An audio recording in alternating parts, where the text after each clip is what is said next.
there's a lot you do when you explore and travel like this by yourself that is out of your comfort zone. And you have to push that sometimes. And you have to realize, okay, am I just nervous about this because I haven't done it or because I haven't been here before? Or, like just the hair standing up on the back of my neck. Do I feel threatened even if, and the good thing about traveling solo is if you say to yourself, yeah, I really, really feel uncomfortable, you don't have to explain it to anybody. You can just get car and drive somewhere else.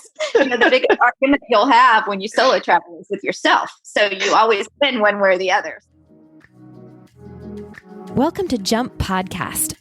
I'm your host, Traveling Jackie, and I'm here to explore travel, adventure, and lifestyle in ways meant to motivate you to move and get out and see the world. Let this show be a source of travel advice and inspiration, but remember that in the end, it's you who takes the leap. Dobro jutro, dobar dan, dobra večer. That is good morning and good day and good evening in Croatian, because I'm on a boat in Croatia right now.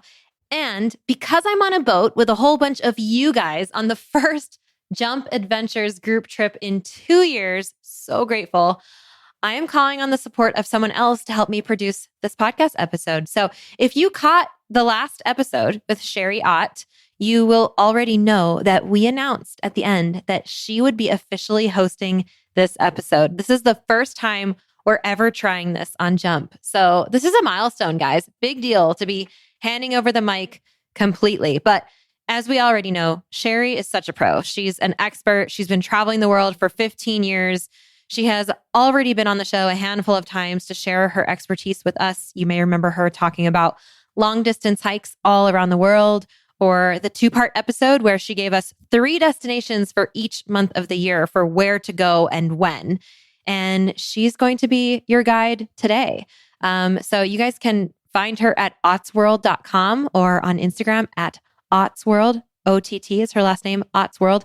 And I have to thank Sherry because by her stepping up to the mic today, the show is being supported in a way that everyone wins. You get a rockin' episode. Sherry gets to host a podcast, which is something she's wanted to do for a long time. And I get to focus on being present with some of you in Croatia without taking a break from producing episodes. So win, win, win. I am stoked. For the first time in this podcast history, I'm handing over the mic completely, and I'm so excited about sharing this very special episode with you. This episode is sponsored by Marriott Bonvoy Travelers podcast About the Journey. If you're looking for more travel inspiration or just itching to go on an adventure without ever leaving your home, you have to check out About the Journey. Each episode of About the Journey is an audio road trip along routes like Miami to Key West, Oahu's North Shore, or Southern California, or Wyoming's national parks. The show is hosted by travel journalist Onika Raymond, whom you might know from the Travel Channel or her wanderlust-inducing Instagram. What I like about the show is that the episodes are short and sweet, offering a dose of inspiration that can fit into any schedule. And I think the title is so fitting because they do an incredible job at really capturing what happens on a trip, not just offering practical tips, which they do, but once you arrive somewhere, you meet local people and hear their stories and what makes them and their destinations unique.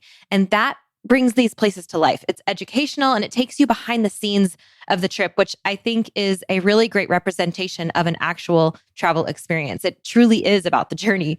So if you're planning a road trip, definitely listen to any episodes that might be on your route because you will learn about hidden gems, local customs, and people and activities that you might not otherwise.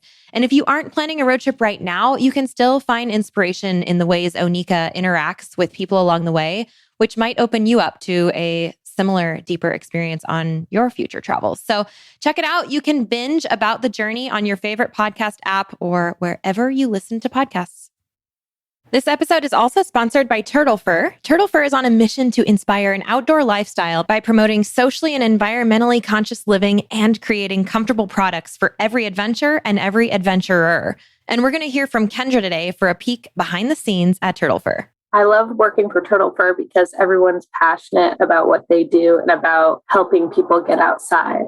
My favorite Turtle Fur product is the Chelonia 150 Bang Band. It's a headband and it works really for everything that I want to do in Vermont, whether it's go downtown Burlington or go out cross-country skiing. Anything keeps me warm, covers my ears, and the best doesn't mess up my hair. So that's perfect. I really love working for a company that values things that matter in our community and our whole country. It's really rewarding to find ways that we can do better and make a difference in our community.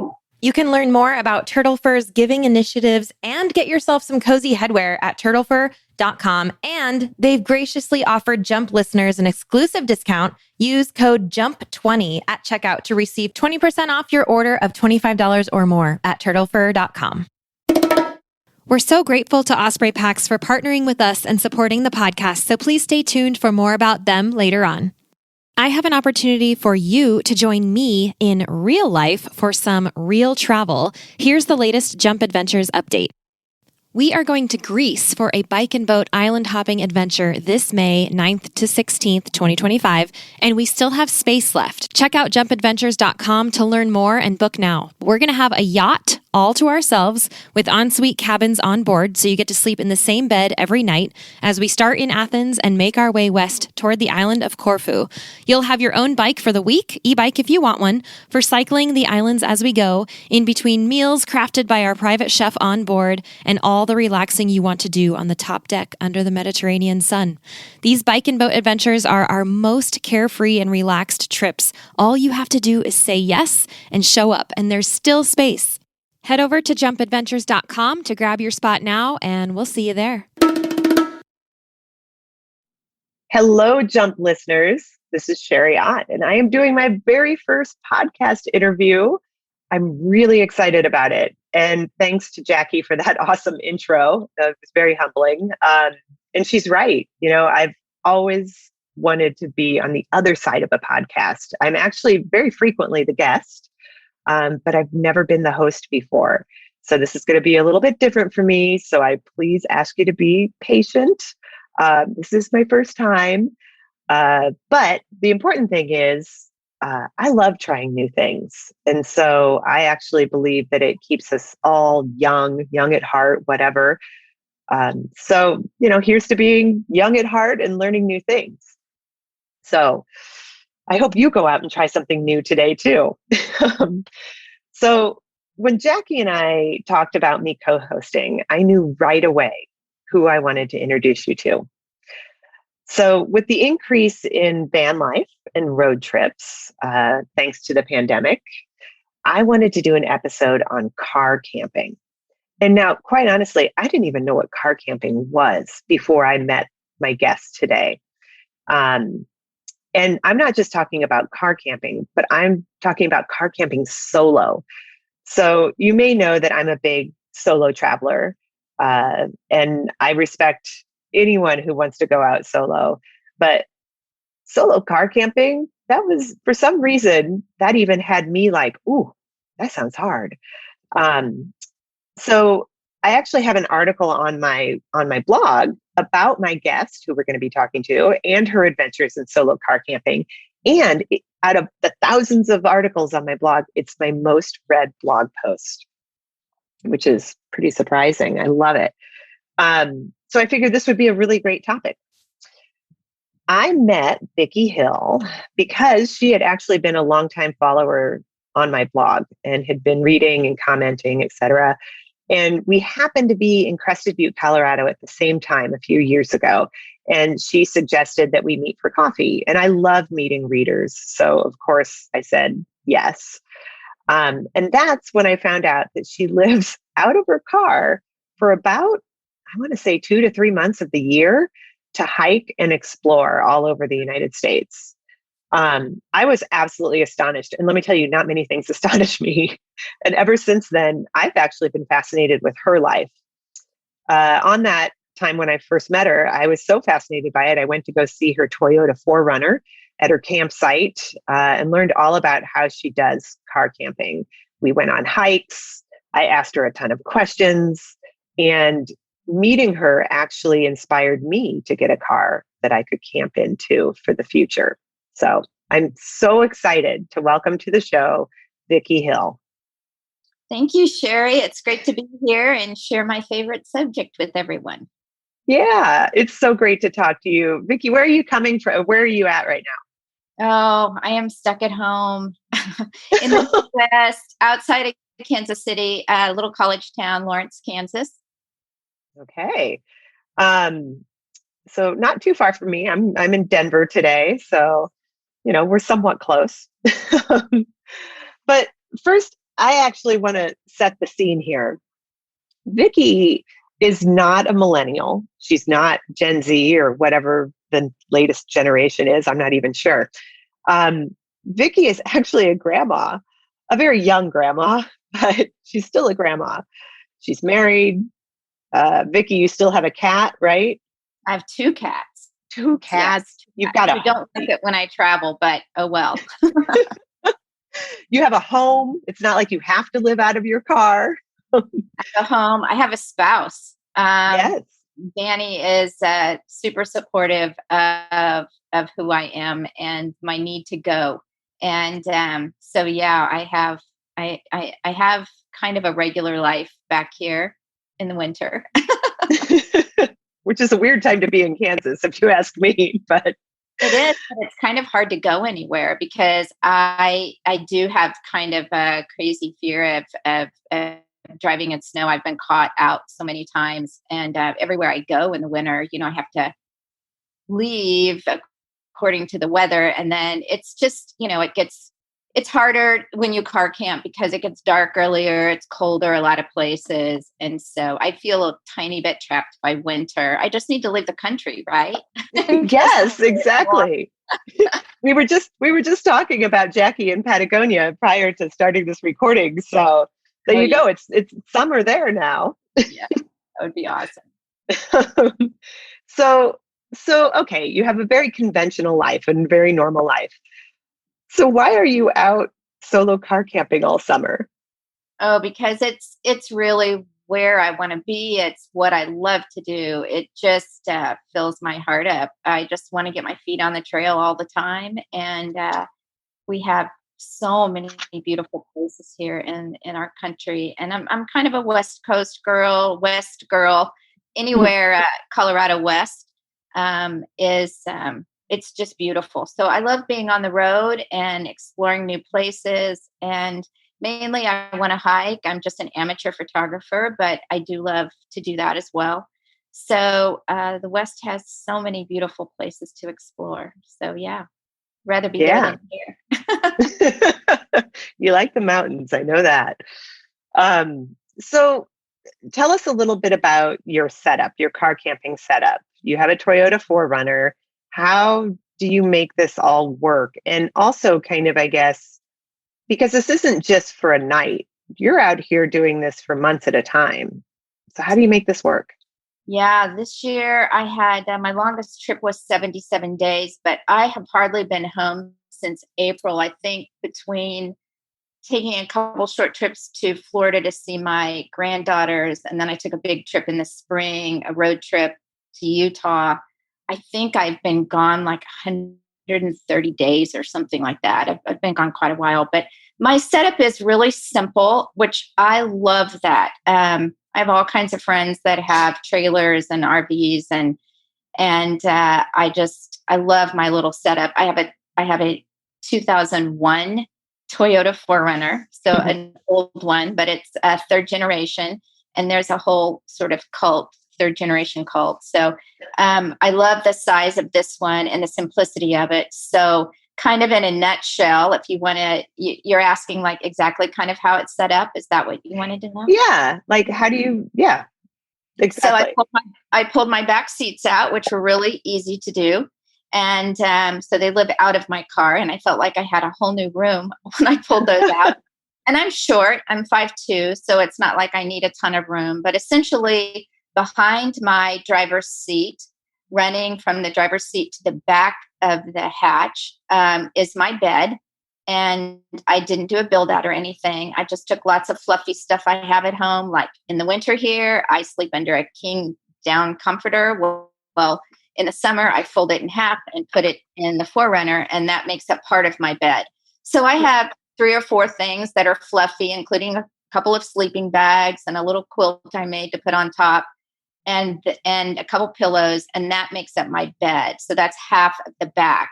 On the other half of the back, behind the passenger side, is I have it like 2 plastic drawers directly behind the passenger seat, and that's my kitchen. And so my food stays in there, my dry food, and then my pan and pot and stove and coffee bag and stuff like that. And then behind that sits a couple of duffels. I have a winter duffel that sits on the bottom, and it has like my super warm, it's really cold outside clothes. And then on top of that, in packing cubes in a bigger duffel, I have the rest of my clothes, and a shoe tray that stands up behind that has a bungee cord, holds all my shoes. And then behind that at the very end is my cooler.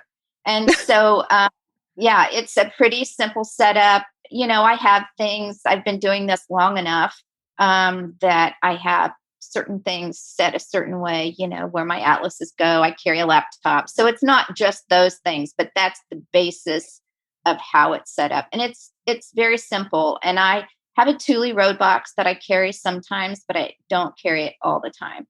I love it because my 4Runner, it's 4-wheel drive, and I can pretty much go anywhere that I'm comfortable driving. And super simple. That's you make it sound like spacious in a way.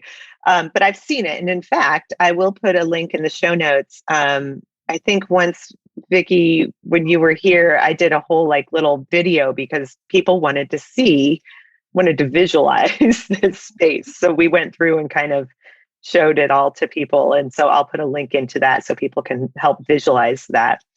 And I do like my space in it. I'm really picky about what comes in and goes out. Like I do have twinkle lights. I do carry a travel hula hoop, but I try not to carry a lot of extra stuff. And I don't cover my windows generally. I have bug screens if I need them, but a lot of people use the Reflectix to cover their windows at night. And I don't. I love to look out at the night sky. The 4Runner, that generation, has huge windows. And so I want to be able to see out every one of my windows all the time. So I don't want to feel cramped in it at all. So I feel like it is spacious for a tiny space.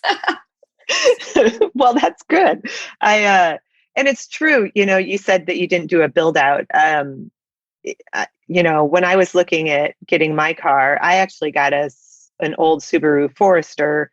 I think it's a 2016. And you just Google this and, car camping in a whatever 4Runner or a Subaru Forester 2016. And you will see so many videos and information about how to build out for car camping. It is a whole world that I didn't even know existed. So if you do want to get fancy with it, you can, but you can also be really simple, like Vicki's doing, really. And it also I actually did do a very simple build out. It wasn't even really a build out. My brother-in-law helped me we created a little, it's like a sandwich board that you would see outside a coffee shop that folds in half. And then we have a little 4x4 or a little, what do I want to say, piece of wood that basically helps flatten the back out because I don't want to take out my back seats. So lots of times when you don't take out the back seats, you get this little, slant to sleeping. And so basically I just made it so that I could flatten it out and sleep on that if I wanted to. So, but it sounds like all of your stuffing kind of makes you nice and flat. Well, yeah, I have a tiny bit of a gap there, and I had an old just cell foam backpacking mattress, and I just folded it in half, and it worked. Yeah. But mine is so fluffy that actually down by my feet, I store a table that, folds down and lays flat, and a flat chair, one of those crazy camp flat chairs. And it stores under my bed on the bottom, and I never feel it. And it's great to, you have to learn to use every tiny bit of storage and to duplicate your gear, that it works for more than one thing. Oh my gosh, this reminds me so much of living out of my suitcase because it's the same thing, but yet, you just have a small place and everything has to go back in the right place and so on. So very similar to that if you've done long-term travel in a way, but yet in your car. So wait a minute though, you talked about like your kitchen and your so-called closet. What about a bathroom? What do you do? I have that really simple too. And it's a big deal. A lot of people, buy like these big, huge portable toilets, but I don't. I have this little $2 collapsible bucket, and I set it outside of my car. So in the middle of the night when I need to get up and pee, I don't have to like traipse off to an appropriate place in the woods in the middle of the night. I just get up and step outside my car and take care of business. And then in the morning when I need to, before I leave, I go dump that in an appropriate spot. I do follow leave no trace principles. I think that's really important in the kind of camping I do, because I do dispersed camping. And so there are appropriate places to put that. And I even figured out I have these little ceramic magnets that stay kind of by my back door. And I have a picnic blanket that I've always carried in my car that folds up, in one of those nice little squares. And if I need to do something during the day and I don't have any other facilities at a trailhead or whatever, then I can just magnetize that picnic blanket to my opened back door and to the side of the car. It covers that, and I take care of business and do that the same way. So, that's what I do if I have to pee in the night or in the daytime. Which is a big deal. You have to figure that out. And, but it's, again, you can make it as difficult or not. And I'm pretty flexible. I have a pretty flexible body as far as small spaces and, but it's just a little bucket. And then, I take that bucket in the morning after I've emptied it, and it kind of becomes an area. I have a little Nalgene bottle that has a little bar of soap tied on with a little net, and I wash my hands, and all that kind of that water goes into that bucket. So it kind of cleans that out too. Nice. And and I may have lower standards than a lot of people, but I'm living outside. And so anyway, it's not a big deal. I think that's great. And you actually touched on something there. You said you dispersed camp, which normally means that there's not always a toilet facility around. So let's talk a little bit about how do you find places to camp or dispersed camp? Because you're not always staying in, what do I want to say, like proper campsites, right? Oh, I rarely ever stay in like in a campground. So dispersed camping is camping on public lands like Bureau of Land Management. Some people, it's BLM land, national forests, and it varies between different properties, but there are tons of places to go and camp that are like, a spot in the forest, and nobody's around you and you have a lot of room. You get very spoiled by it because not only is it free, but it's usually beautiful. You don't have people right next to you. And, you have to take care of that, leave it better than you found it. And there are rules that you follow about dispersed camping. And, there's pros and cons to it. A lot of people, sometimes I don't know. I mean, most of the time when I travel, I have no idea where I'm going to camp. And sometimes, once in a while you get in a bind where, you can't find a place. You don't have like a camp host and a paid campground. So if somebody's, blaring music at 1:00 in the morning or running their generator all night long, there's nobody to tell them to stop doing that. So you have to be flexible and fluid with all of that. And sometimes I struggle with that, but this helps me do that because that's the way I want to camp. And, I like state parks are beautiful, and there's national forest campgrounds that are beautiful, but sorry about that. But that's okay.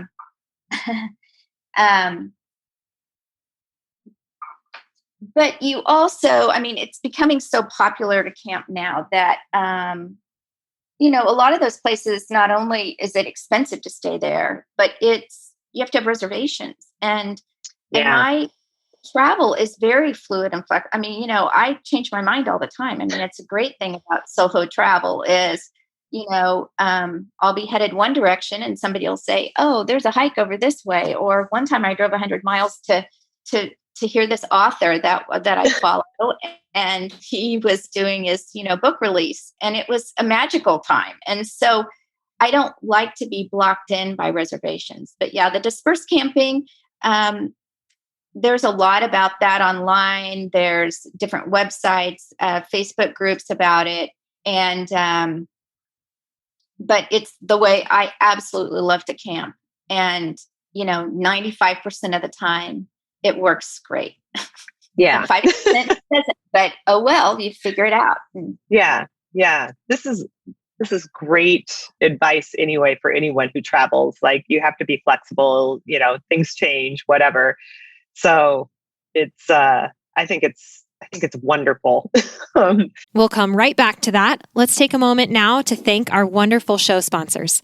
Osprey is the market leader in technical outdoor, travel, and everyday packs. And I've personally used Osprey packs since 2015. My favorites are the Fairview Trek 50 for multi-day hikes, the Cirrus 24 for day hikes, the Transporter Rolling Duffel 60, which is my trusty check luggage for faraway adventures, and of course, the countless packing cubes I use to organize everything that goes in them. We are proud to support each other on the podcast and beyond. We love getting outside, and we want to see more people outdoors. So find out more and join us at osprey.com. Yeah, it does make me always a little nervous. The few times I've done it, it makes me a little nervous to do dispersed camping, mainly because I do wonder about lots of times there's no toilets or whatever, or who else is here. Etc. But I do think it's like anything, you need to get a few times under your belt to get comfortable with it, and then you're good to go. And is there, do you use any apps or anything like that to find the dispersed sites, or how do you know where to go?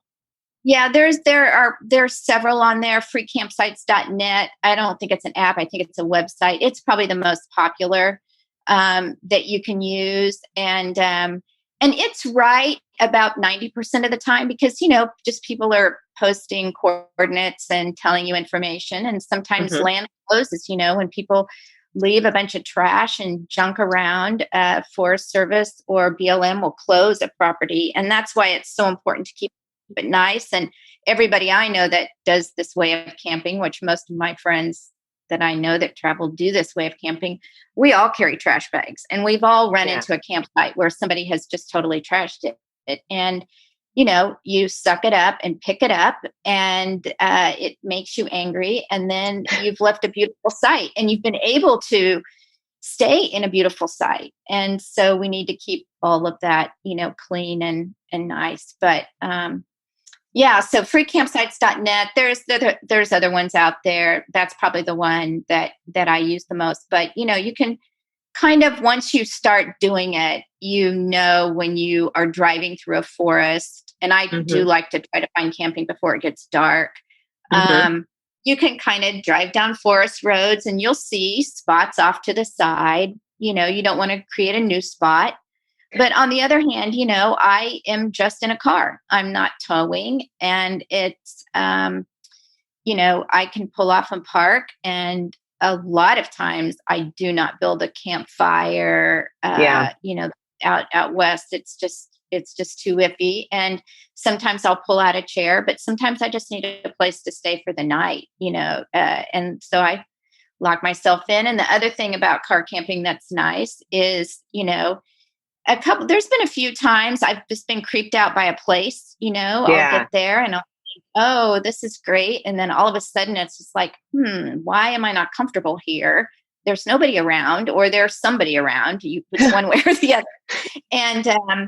And so, I just leave. If my bottom line with anything is, if it's not, if I'm not going to, be comfortable enough to try to get a good night's sleep, then I'm not going to stay. Now, having said that, there's a lot you do when you explore and travel like this by yourself that is out of your comfort zone. And you have to push that sometimes. And you have to realize, okay, am I just nervous about this because I haven't done it or because I haven't been here before? Or, like is the hair standing up on the back of my neck? Do I feel threatened? Even if, and the good thing about traveling solo is if you say to yourself, yeah, I really, really feel uncomfortable, you don't have to explain it to anybody. You just get car and drive somewhere else. The biggest argument you'll have when you solo travel is with yourself. So you always win one way or the other. So I bet you've gotten into some really big arguments with yourself. Of course I have, I love to talk. And so when you solo travel, you're just by yourself. So yeah, I do that a lot. I love that. Yeah. And it is so true. I mean, I love what you said about pushing yourself a little bit. Because sometimes it's just that we need to push to the other side of the fear. It's just fear of trying something new. And when we get to that other side, it's always worth it. But you also do have to listen to your gut on, am I being threatened kind of thing. Right. So very good advice for any solo traveler, whether you're car camping or just traveling in Europe or wherever. So, and the good thing about car camping is, I have never had to do it, but I've always known that, I could just climb up in my front seat and drive away. I have a habit that I don't leave, and unless I'm at a site for multiple nights, which then I will throw up a little backpacking tent that holds your site for you while you're off hiking or whatever. But typically, if I'm just somewhere for a night, I kind of make it a habit to not leave anything out. Like I don't leave my chair and my table out. And part of that's, if I would need to drive away in the night. Most of that's just I don't want dew on it and crud on it, from overnight. Don't want my chair wet in the morning and stuff like that. But I do make that habit. And I always, it's kind of just a little safety feature you keep in your back pocket that you could get in the front. And once in a while, I am, aware of the way I park. So sometimes I don't want to be blocked in, but I'm also a stargazer. And a lot of times that wins out over, I'm going to lay in my bed and look at the stars. So I want to point my forerunner this way, or, I have this view of the mountain. And sometimes when I sit in the back of my forerunner, if it's sprinkling or raining or a little snow or something, and I open up that hatch, I bring out that little flat camp chair and put it in the back, set it on the end of my bed. And I call that the lounge. And so I can sit back there if the weather's just a tiny bit foul and stay dry. So a lot of times where that faces, I want to face the view, or I want to face where I think the wildlife might walk by or something like that. So a lot of times that wins out over not being blocked in. But I've never had to, get in my car and peel out. Yeah. Okay. So I've got to ask you've been talking a little bit, we've been talking about safety and so on, but I'm sure that's probably, I would guess, one of your most frequent questions you get, especially from other women, do you get scared camping out in your car alone? How do you answer people? Well, the first question I get is do you carry a gun? And I do not. Yeah. I'm amazed at the amount of people that do, but I don't. I don't carry wasp spray or anything like that. I carry bear spray when I'm in grizzly territory hiking, but I would be hesitant to use it in my car. It's got a big blowback, so it would kind of paralyze everybody involved in a situation. So no, I have been very fortunate that nothing's happened. But I do kind of listen to my gut, and I leave when I really don't like a situation. And I've been scared a couple times. Nothing came of it. It gave me an opportunity to think of plan B. What would I do if this situation progresses? But, I don't let it stop me. And I don't know. I don't want to be, you do have to take safety into consideration, and being a woman is different. I mean, let's face it, the thing I'm most afraid of is not wild animals, it's, bad men and attacked that way. And yet I'm not going to let it stop me. And I'm going to listen to myself and still push myself. And, but, the things that really scare me as a solo traveler really aren't about being attacked or things like that. It's like breaking down on a backcountry road, having no cell service. Car trouble really freaks me out. And I get really nervous if I'm driving in like really foul weather or in deep sand, and things like that really are a more not even day to day, but that's what I think of more than I do like my personal safety. I do lock my doors at night when I'm camping, but if it's a beautiful night, one benefit about having a 20-year-old car is you can just reach up and pull up the lock and open one door and not have any alarms go off. And I'll leave my door open and take advantage of the beautiful weather out in the, night sky. So it is something you think about. And I do get asked a lot about it, but there are so many women out there, particularly around my age, doing this by themselves that, I think people that aren't doing it feel like it's really a terrifying thing. And that's, a lot of people will say, oh, my family doesn't want me to do this, or I told them I might try this, and they're all freaked out. You need to, I think with a lot of things in life, go to people that do that. Go to people that are already doing it to get advice. And women are so sharing and giving with advice and helpful. They want to see you succeed in it. And especially when you talk about travel like this, they love it. We all love to talk about it. So hit that source up if you want to know details about things or how they deal with it. It's much different how they deal with it than people that never actually leave their home to understand.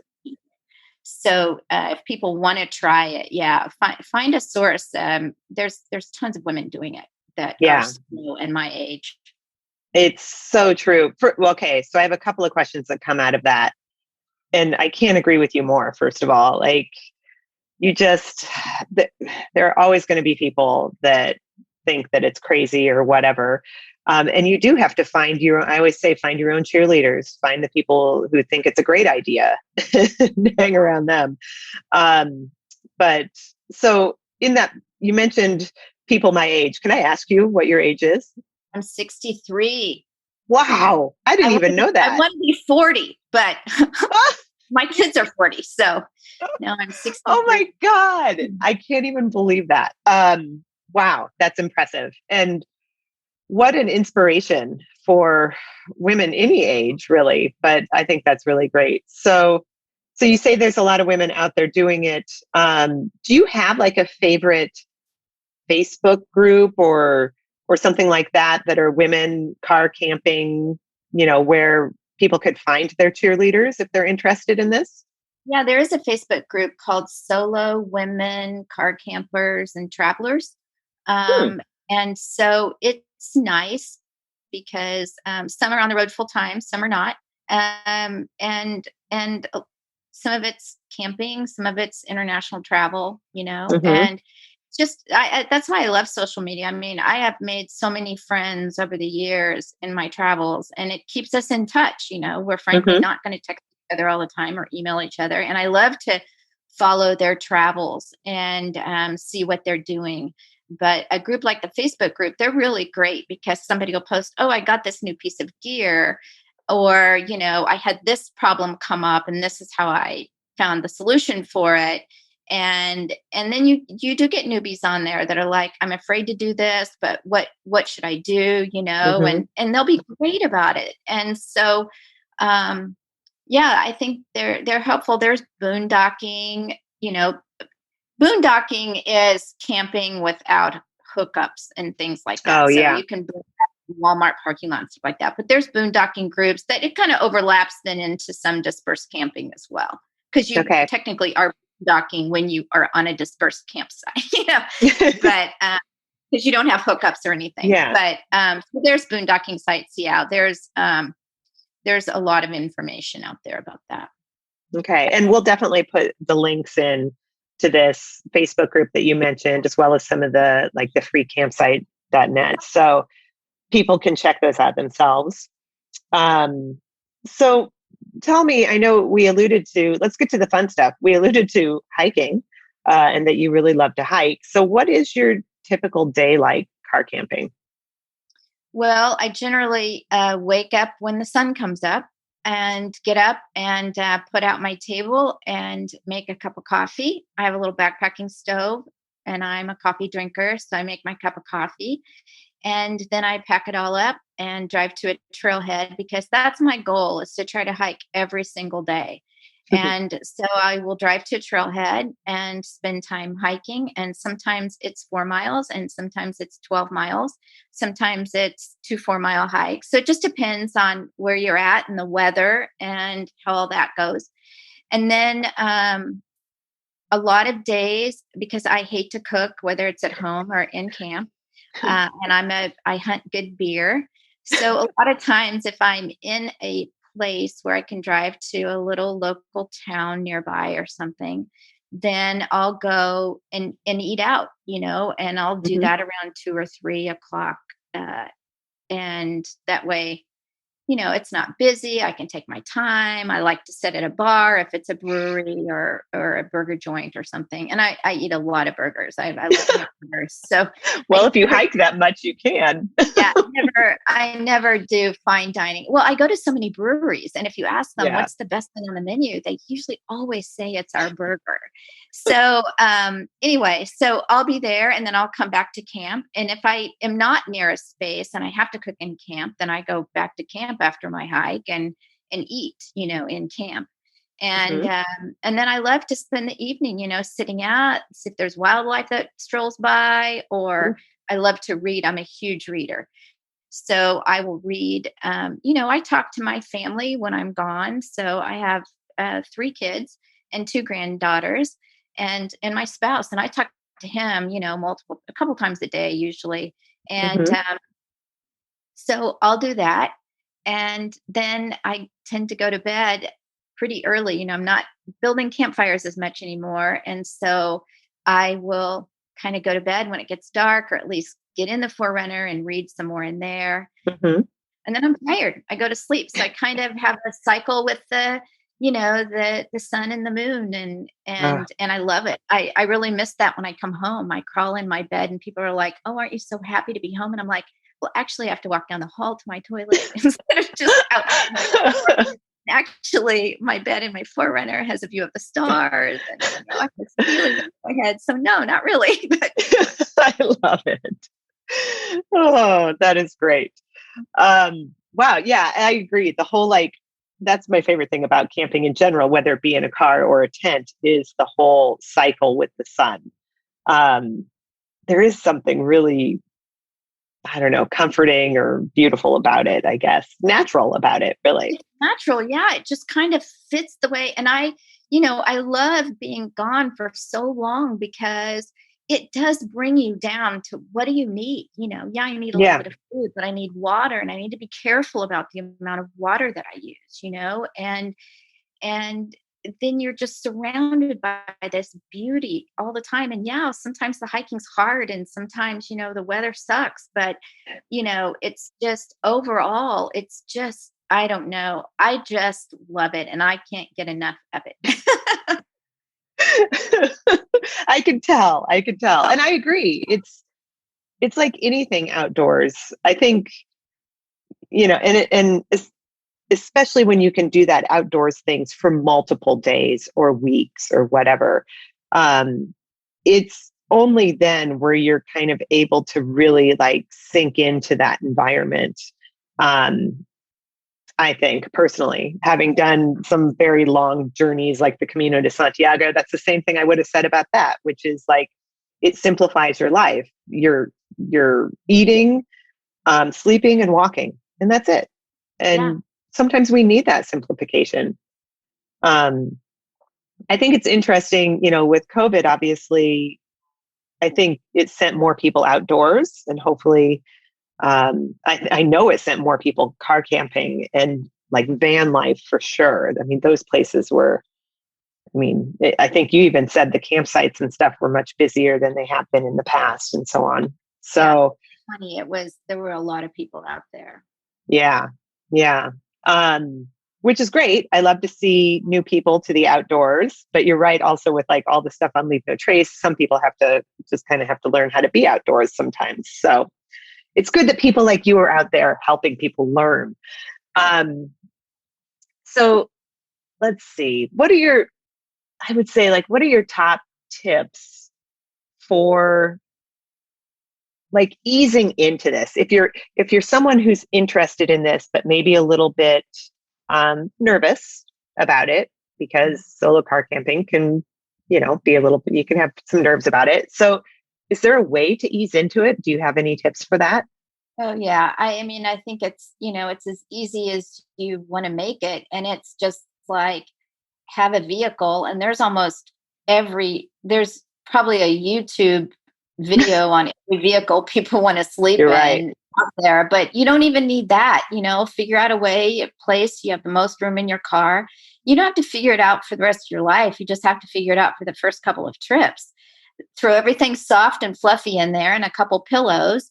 You want to make sure that you have like your car is, you've got oil in it and it's ready to go, and you got to be safe like that. Like I don't carry a gun, but I carry tools with me, and I carry an air pump, and I carry a starter that I can jumpstart my car if I'm in the backcountry alone. And, so I have those safety things. So you need to make sure you have like a vehicle that's in decent shape.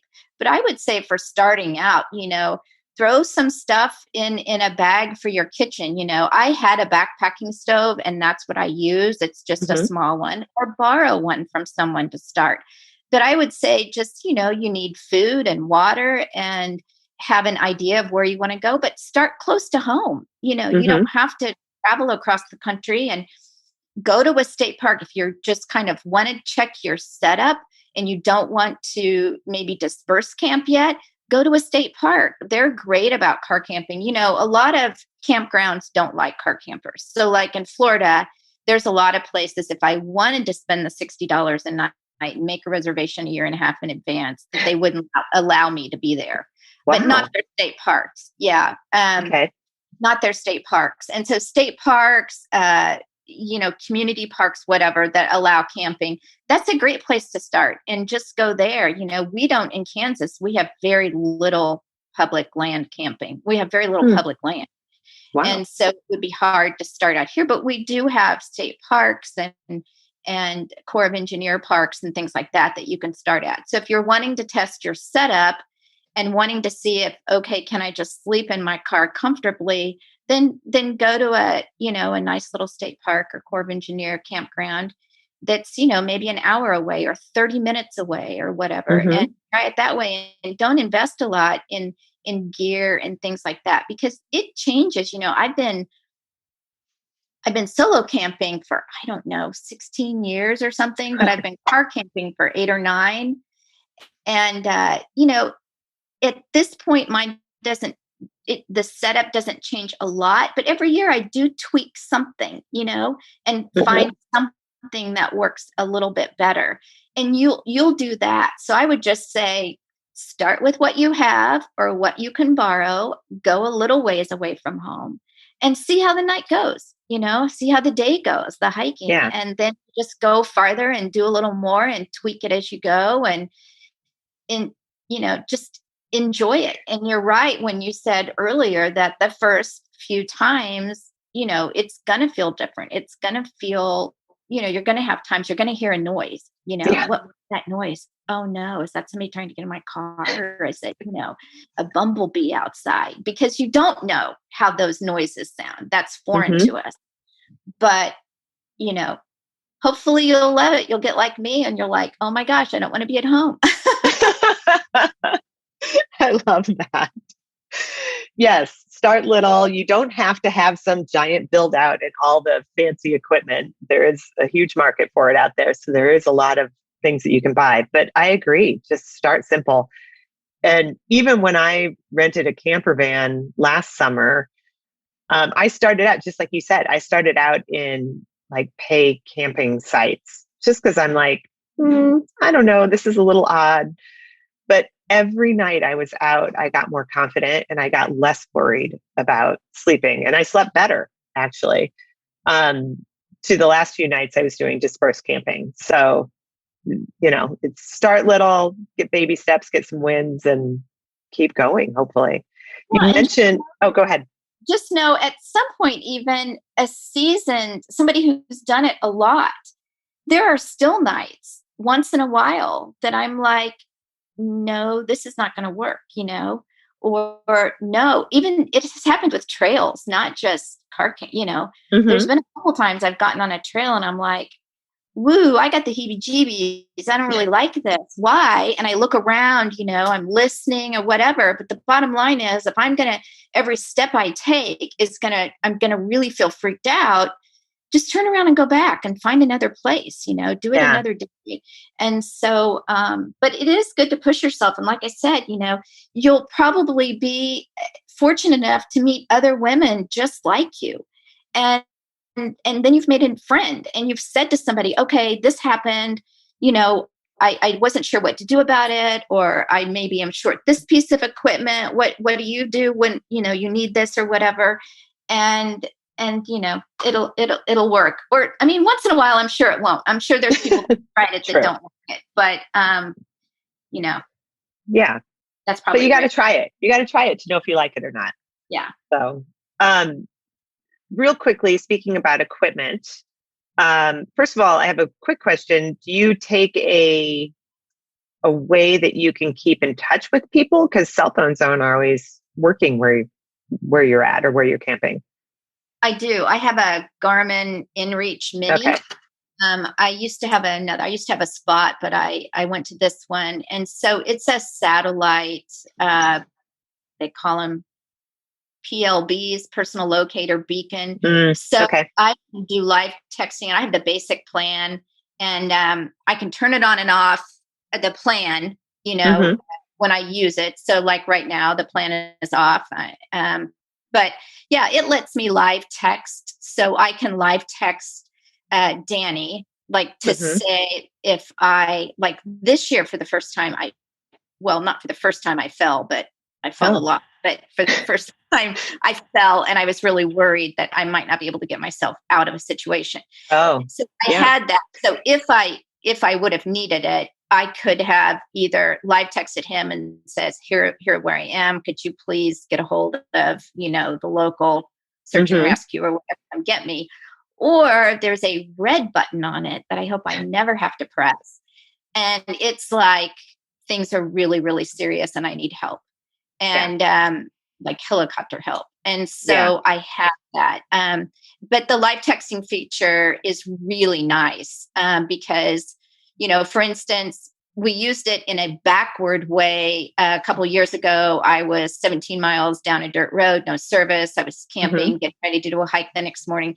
And we had a tornado here back in Kansas that had caused a lot of damage close by to our friends and stuff. And so he was texting me, when you get into service, your phone is going to blow up. People are worried about us, worried about our and stuff like that. So I want you to know I'm okay. The house is okay. The land is stuff like that. So we kind of used it in a backward mode that way. But it's a great feature to have. And I think it's really smart. I won't say everybody needs it, but I think it's a really smart backup thing to have when you're out by yourself. Yeah. I think about it also for just even solo hiking. I love to hike. I don't always love to hike solo, but I've done it. But I feel so much better if I have something like that, just in case. And you're alone for days at a time. So hiking is really almost where you need it more than the camping, because you're right. You're in bed, but hiking, you're out there, with all the elements, and that's probably where you can get in trouble more. So you're right. Well, this is great. And, speaking of gear, we mentioned a few pieces of gear here, but as I mentioned, I have a blog post where I interviewed Vicki a few years ago that's really popular. And one of the things we did on that blog post was I had Vicki send me her whole list of gear. And we put that list of what she uses on the blog post. So I'll make sure that I add the link there so you can see that if you have questions about that. And the beautiful thing is she sends me updates to it every so often. So you sent me some updates, I know, last year to some of your new gear that we put on there. Yeah. Yeah. So yeah, and there's a lot of additional information on that blog post that'll potentially be helpful. But man, this has been really, really cool to be able to interview you and to introduce you and your car camping lifestyle and answer these questions, I guess, for people who might be interested. So tell us, where can people find you? Well, how can people follow along? Yeah, I'm on Instagram at vik.hill, Vic Hill. Mm-hmm. And then I have a website called tripscribbles.com. Great. And you update that pretty often, don't you? I do. I have, I update it. It's got all my trips on there. And then I have a little blog along called In Between. And it's for when I'm stuck at home, like now.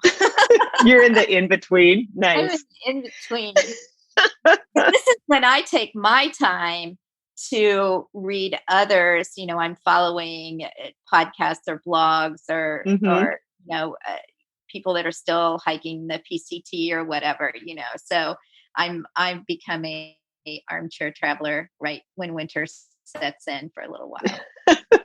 Yeah. And the great thing also, I will also add about Vicki, and check out her blog.